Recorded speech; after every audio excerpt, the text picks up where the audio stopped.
Prosseguimento do processo. Artigo 476. A concessão de habeas corpus não obstará o processo nem lhe porá termo, desde que não conflite com os fundamentos da concessão. Renovação do processo. Artigo 477. Se o habeas corpus for concedido em virtude de nulidade do processo, será este renovado, salvo se do seu exame se tornar evidente a inexistência de crime. Forma da decisão. Artigo 478. As decisões do Tribunal sobre habeas corpus serão lançadas em forma de sentença nos autos. As ordens necessárias ao seu cumprimento serão, pelo secretário do Tribunal, expedidas em nome do seu presidente. Salvo-conduto. Artigo 479. Se a ordem de habeas corpus for concedida para frustrar ameaça de violência ou coação ilegal, dar-se-á ao paciente salvo-conduto, assinado pelo presidente do tribunal. Sujeição a processo. Artigo 480. O detentor do preso ou responsável pela sua detenção, ou quem quer que, sem justa causa, embarace ou procrastine a expedição de ordem de habeas corpus, as informações sobre a causa da prisão, a condução e apresentação do paciente ou desrespeite salvo-conduto expedido de acordo com o artigo anterior, ficará sujeito a processo pelo crime de desobediência à decisão judicial. Promoção da ação penal. Parágrafo único. Para esse fim, o presidente do tribunal oficiará ao procurador-geral, para que este promova ou determine a sanção à ação penal, nos termos do artigo 28, letra C. Capítulo 7. Do processo para restauração de autos. Obrigatoriedade da restauração. Artigo 481. Os autos originais de processo penal militar, extraviados ou destruídos em primeira ou segunda instância, serão restaurados. Existência de certidão ou cópia autêntica. Parágrafo 1º. Se existir e for exibida cópia autêntica ou certidão do processo, será uma ou outra considerada como original. Falta de cópia autêntica ou certidão. Parágrafo 2º. Na falta de cópia autêntica ou certidão do processo, o juiz mandará de ofício ou a requerimento de qualquer das partes, que certidão do escrivão. Alínea A.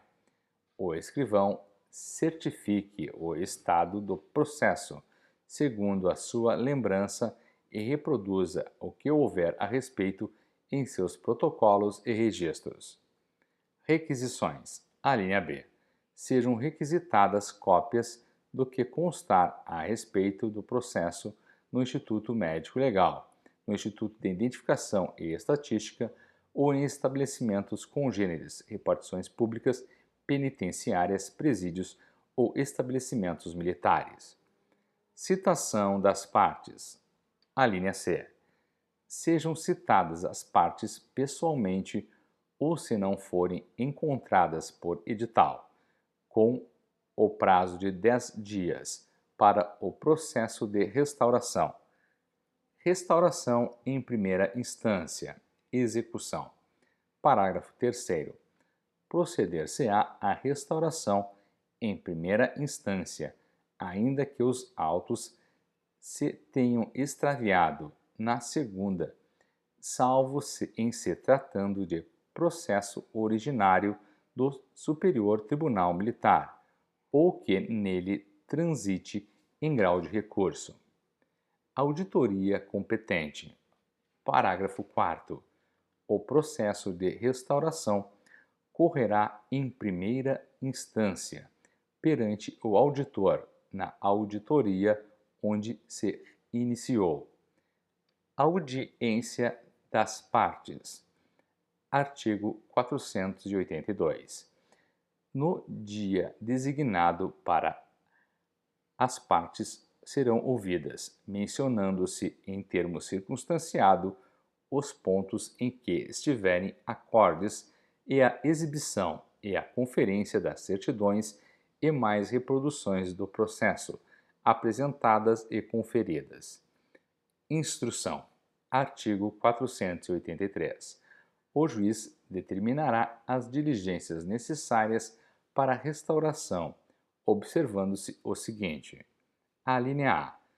Caso ainda não tenha sido proferida a sentença, requerer-se-ão as testemunhas, podendo ser substituídas as que tiverem falecido ou se encontrarem em lugar não sabido. A linha B. Os exames periciais, quando possível, serão repetidos e, de preferência, pelos mesmos peritos. A linha C. A prova documental será reproduzida por meio de cópia autêntica ou, quando impossível, por meio de testemunhas. A linha D. Poderão também ser inquiridas sobre os autos do processo em restauração as autoridades, os serventuários, os peritos e mais pessoas que tenham nele funcionado. A linha E. O Ministério Público e as partes poderão oferecer testemunhas e produzir documentos para provar o teor do processo extraviado ou destruído. Conclusão. Artigo 484. Realizadas as diligências que, salvo motivo de força maior, deverão terminar dentro de 40 dias, serão os autos conclusos para julgamento. Parágrafo único. No curso do processo e depois de subirem os autos conclusos para a sentença, o juiz poderá, dentro de 5 dias, requisitar de autoridades ou repartições todos os esclarecimentos necessários à restauração. Eficácia probatória. Artigo 485. Julgada a restauração, os autos respectivos valerão pelos originais. Parágrafo único. Se no curso da restauração aparecerem os autos originais, nestes continuará o processo, sendo a eles apensos os da restauração. Prosseguimento da execução. Artigo 486.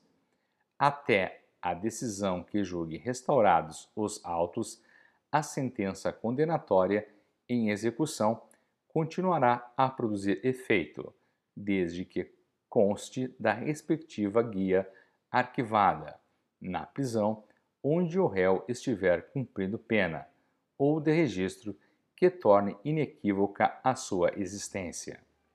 Restauração no Superior Tribunal Militar. Artigo 487. A restauração perante o Superior Tribunal Militar caberá ao relator do processo em andamento ou a ministro que for sorteado para aquele fim, no caso de não haver relator. Responsabilidade criminal. Artigo 488. O causador do extravio ou destruição responderá criminalmente pelo fato nos termos do artigo 352 e seu parágrafo único do Código Penal Militar. Capítulo 8 do Processo de Competência Originário do Superior Tribunal Militar. Seção 1 da Instrução Criminal. Denúncia. Oferecimento. Artigo 489. No processo e julgamento dos crimes da competência do Superior Tribunal Militar, a denúncia será oferecida ao tribunal e apresentada ao seu presidente para designação de relator. Juiz instrutor. Artigo 490. O relator será um ministro togado, escolhido por sorteio, cabendo-lhe as atribuições de juiz instrutor do processo. Recurso do despacho do relator. Artigo 491. caberá recurso do despacho do relator, que é: a linha A, rejeitar a denúncia; a linha B, decretar a prisão preventiva; a linha C, julgar extinta a ação penal; a linha D, concluir pela incompetência do foro militar; a linha E, conceder ou negar minagem.